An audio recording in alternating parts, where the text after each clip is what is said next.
नमस्कार। क्या आप भी बालों के झड़ने की समस्या से बहुत परेशान हैं? लगातार बाल झड़ते जा रहे हैं।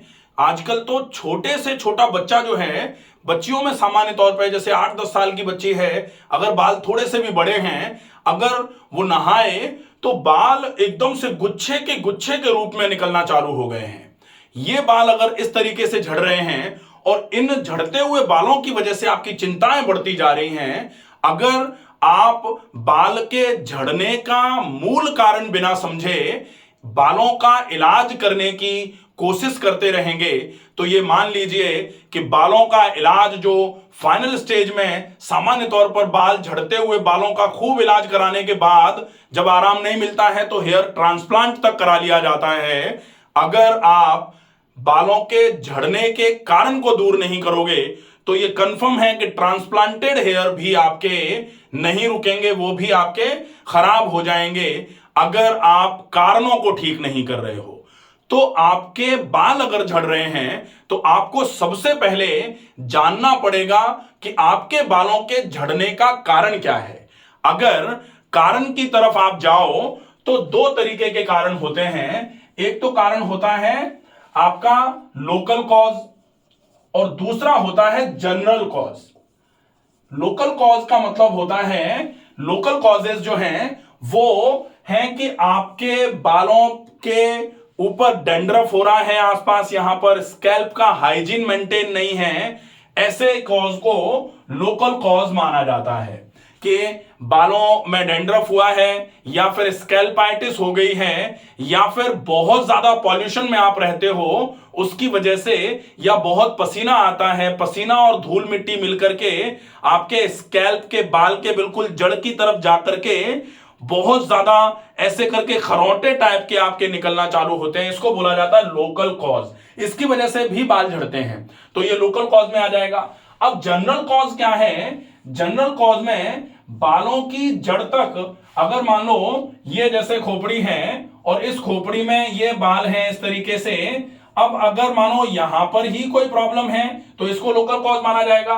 जनरल कॉज क्या है कि ये खोपड़ी है और यहां पर ये जो बाल हैं, इन बालों के सही तरीके से उगने के लिए और सही बने रहने के लिए क्या जरूरी है कि आप जो ओरल रूट से खाते हो, यहां से इस तरीके से आपने खाया, आहार नाल में पहुंचा, आमाशय में पहुंचाया, आमाशय के बाद फिर इंटेस्टाइन और इंटेस्टाइन के बाद में इस तरीके से यहां से लिवर की तरफ चला, लिवर में जाकर के फिर यहां मेटाबोलाइज हुआ, इसके बाद फिर हार्ट की तरफ गया, हार्ट से पूरे शरीर में फैला और बालों के लिए जो जरूरी चीजें हैं वो आपके बालों तक पहुंची, न्यूट्रिशन पहुंचा।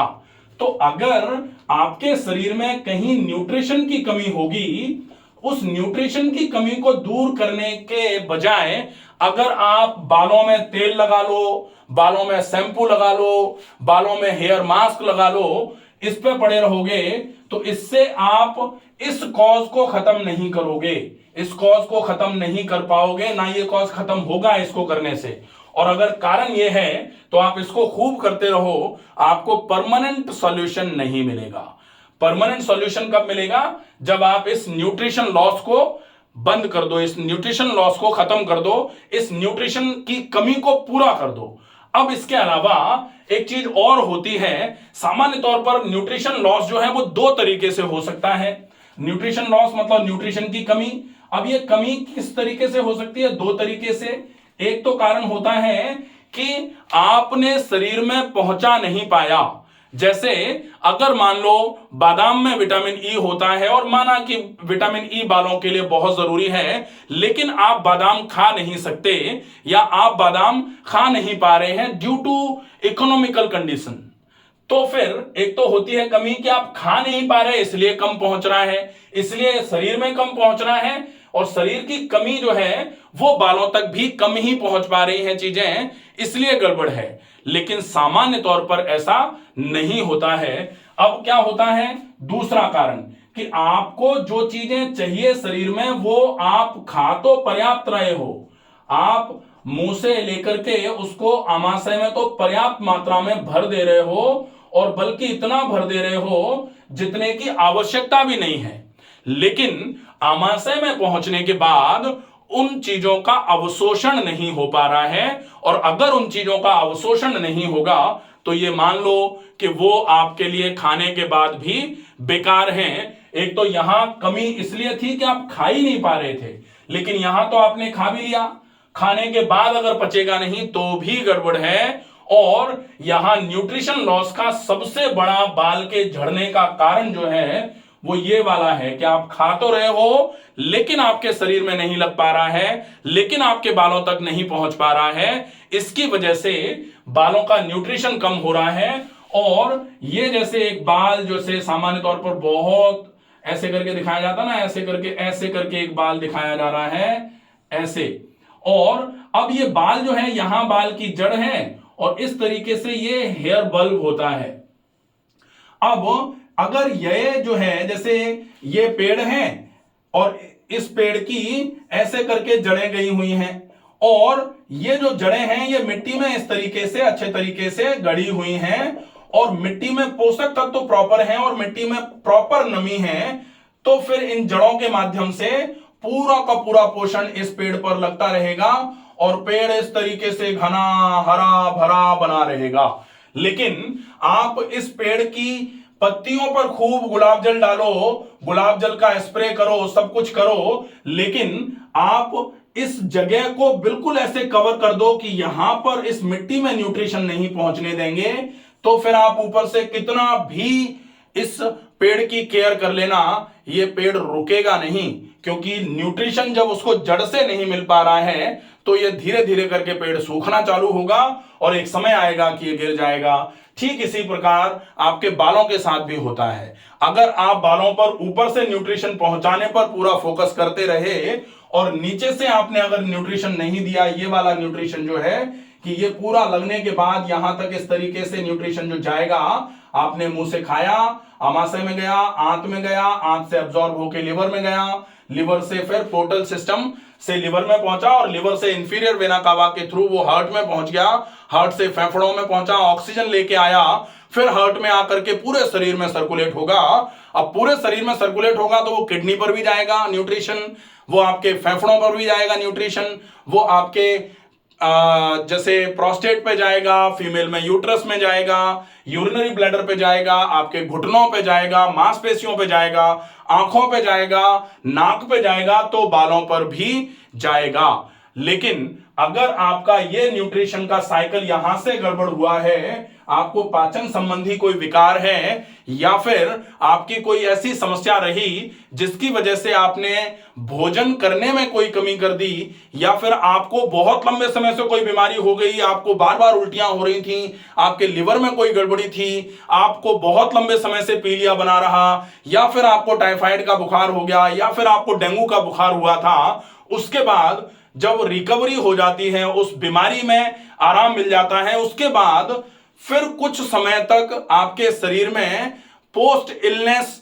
की कमजोरी रहती है। और वो कमजोरी जो बाल झड़ाती है वो क्यों? क्योंकि पहले समय में आपने न्यूट्रिशन पर पूरा फोकस नहीं कर पाए थे आप, और वो न्यूट्रिशन का लॉस जो है वो कुछ समय के लिए बालों को झड़ाएगा। जैसे जैसे न्यूट्रिशन पूरा होना चालू हो जाएगा वो झड़ते हुए बाल तो ठीक हो जाएंगे। लेकिन अगर बाल आपके किसी ऐसे पहले की बीमारी की वजह से नहीं झड़ रहे हैं, आपको कोई ऐसा रिसेंट हिस्ट्री नहीं है कि आपको कोई ऐसी बीमारी हुई थी उसकी वजह से आपके बाल झड़ रहे हैं, आप तो लगातार जो आपकी दिनचर्या है वो खराब कर ली आपने, आप टाइम से खाना नहीं खाते, पूरी मात्रा में पानी नहीं पीते, आप व्यायाम अच्छे तरीके से नहीं करते, अगर उसकी वजह से बाल झड़ना चालू हुए हैं तो आप ये निश्चित मान लीजिए कि आप ऊपर से कितनी भी लीपापोती कर लो, उससे आपके बाल पूरे तरीके से ठीक नहीं हो पाएंगे। अगर आपको बालों को ठीक करना है तो आपको प्रॉपर न्यूट्रिशन पर फोकस करना पड़ेगा, ये विशेष ध्यान में रखने वाली बात है। दूसरे नंबर पर ओरल हाइड्रेशन पर पूरा फोकस करिए, ज्यादा से ज्यादा मात्रा में पानी पिया जाए।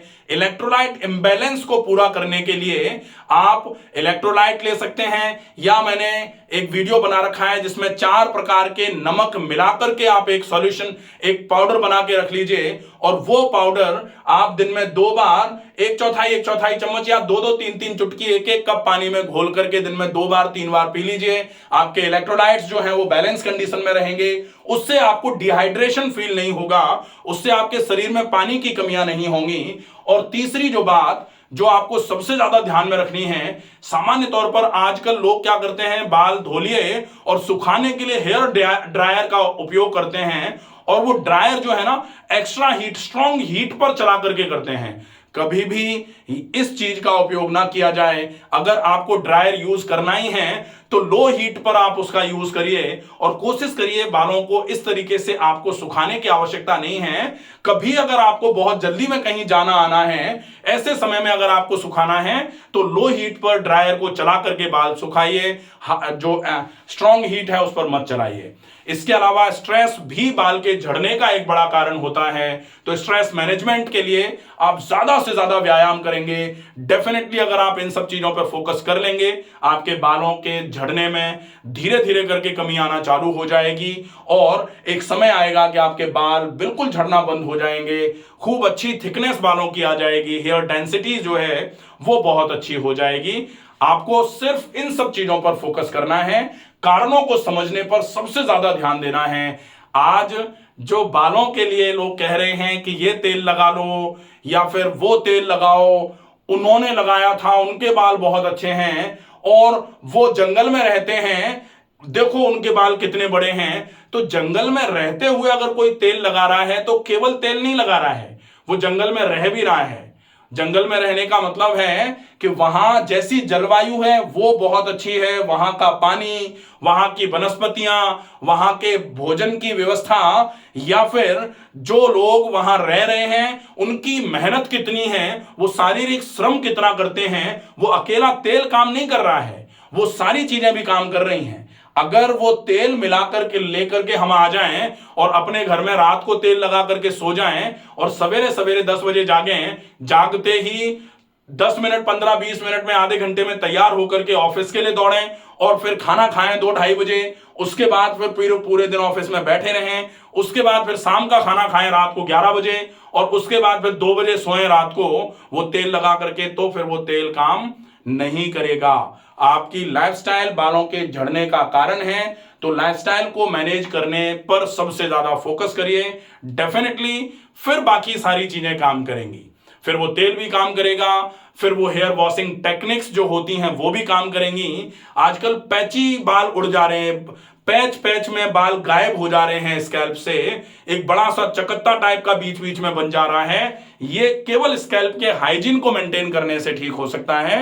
स्कैल्प हाइजीन मेंटेन करने के लिए how to wash your hairs, ये एक वीडियो पूरा पहले बना रखा है, उसको आप देख सकते हैं कि आपको बालों को किस तरीके से धोना चाहिए। अगर आप उसका फॉलोअप करेंगे तो धीरे धीरे करके जो पैची लॉस हो रहा है बालों में, वो आपका धीरे धीरे करके ठीक होना चालू हो जाएगा। बाल अगर बहुत ज्यादा झड़ रहे हैं तो कोशिश ये करी जाए, पुरुष तो कर सकते हैं, महिलाओं के साथ वो थोड़ी समस्या है कि बाल थोड़े छोटे कटवा के रख लिए, अब महिलाएं बाल कटवाती नहीं हैं। ऐसे कंडीशन में कोशिश ये करनी पड़ेगी कि वो सप्ताह में ज्यादा से ज्यादा बार बालों को धोएं। जैसे सामान्य तौर पर सप्ताह में 1 बार बाल धो रहे हैं और सप्ताह में 3 बार बालों को धोया जा रहा है। अब सप्ताह में अगर 3 बार बालों को धोया जा रहा है तो फिर वो जो बाल धोना है, बाल धोने से स्कैल्प जो है, स्कैल्प का हाइजीन प्रॉपर तरीके से मेंटेन होगा। कुछ लोग कहते हैं ज्यादा बार बालों को ना धोया जाए, तो ज्यादा बार धोने में कोई दिक्कत नहीं है। आप ये कर सकते हो कि बाल अगर आपको धोने हैं, जैसे अगर आपको सवेरे बाल धोने हैं तो जिस दिन आपको सवेरे बाल धोने हैं उसके 2 घंटे 2.5 घंटे पहले थोड़ी ऑयलिंग कर लो। थोड़ी ऑयलिंग कर लेंगे तो फिर बाल धोने के बाद वो जो बालों में रूखापन थोड़ा सा आता है थोड़े समय के लिए, वो रूखापन आपको परेशानी नहीं करेगा। बाकी आप सप्ताह में 3 बार बाल इजीली धो सकते हैं अगर आपका स्कैल्प हाइजीन बिगड़ रहा है तो। इससे आपको डेफिनेटली बहुत अच्छा आराम मिलेगा। आशा है यह वीडियो आपके लिए उपयोगी होगा। अगर आपको यह वीडियो उपयोगी लगे तो ज्यादा से ज्यादा उन लोगों तक इस वीडियो को पहुंचाने की कृपा करें जिन लोगों के बाल झड़ रहे हैं। बालों के झड़ने का बहुत उपचार जिन लोगों ने करा लिया, अगर वो इन सब पॉइंट्स पर प्रॉपर फोकस करेंगे तो डेफिनेटली बालों का झड़ना कम होना चालू हो जाएगा। स्वस्थ रहिए, सुरक्षित रहिए। धन्यवाद।